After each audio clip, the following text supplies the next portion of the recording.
tout ce qui se dit ici et là, parce qu'on nous impose à ce que l'on dit, l'homme serait victime d'un trop-plein d'informations inutiles, nuisibles à son intellect, autant à sa santé, que sa conscience en ait pris un tel coup qu'il ne sait plus très bien quoi penser de tout ça, et encore moins que dire sur ce qu'on lui demande, alors qu'il n'a plus qu'à cocher dans les cases.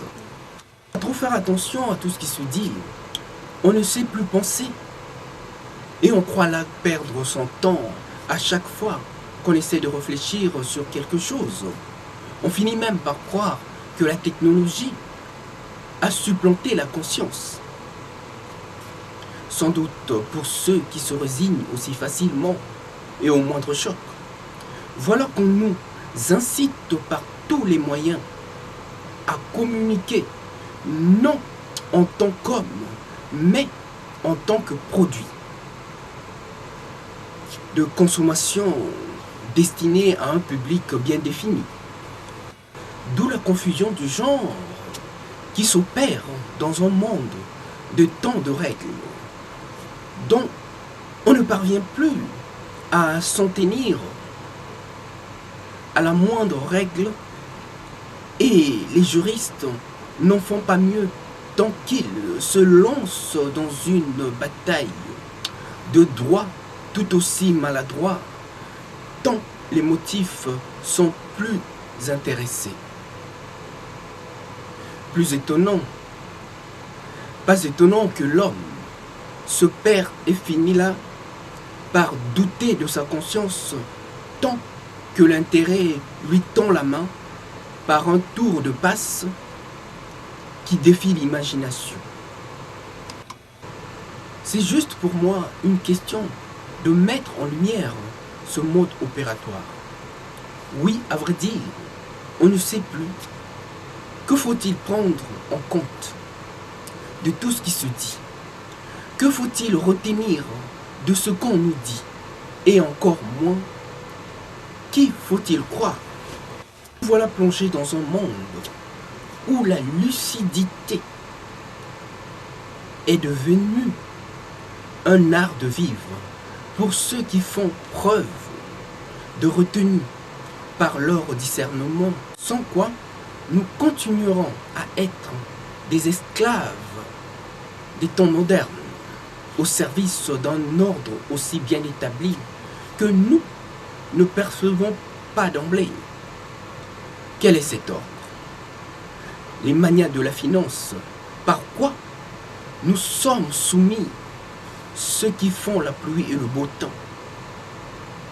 Et me diriez-vous, mais pourquoi esclaves? Cela n'a pas de sens. Mais que si, autrefois, les esclaves étaient à la merci de leur maître, comme nous sommes aujourd'hui à la merci des manias de la finance, tant que consommateurs, n'est autre que esclaves du temps moderne. On nous confine dans des lois qui régissent soi-disant la société, mais à voir de plus près, ces lois ne sont jamais et pas toujours les mêmes pour les plus nantis. Quand le système pèse de tout son poids, en bombant ses muscles, c'est de l'intimidation. Nous vivons encore sous l'emprise et l'empire de l'esclavage. Un de plus complexe qui soit et qui ne dit pas son nom. Si les choses étaient aussi claires, il n'y aurait pas autant de règles à confusion et sous perfusion. Hélas, malheureusement, il n'en est point le cas. Si les choses étaient aussi claires, il n'y aurait pas autant de règles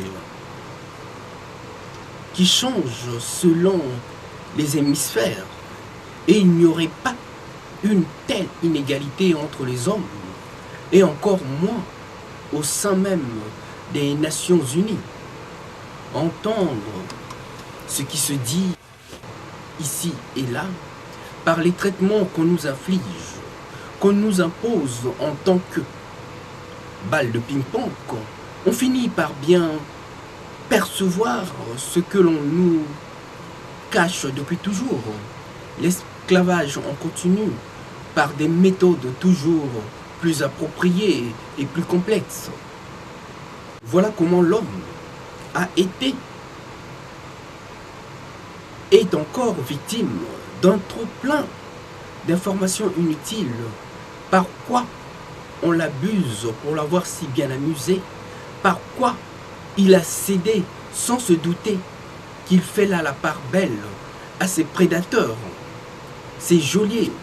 Voilà comment on a défait la conscience de l'homme par ces roublards sans foi ni loi qui pérennisent la tradition. La force, c'est le pouvoir, et l'argent en est la principale arme, par quoi l'on contraint même les plus aguerris. À bon entendeur, salut!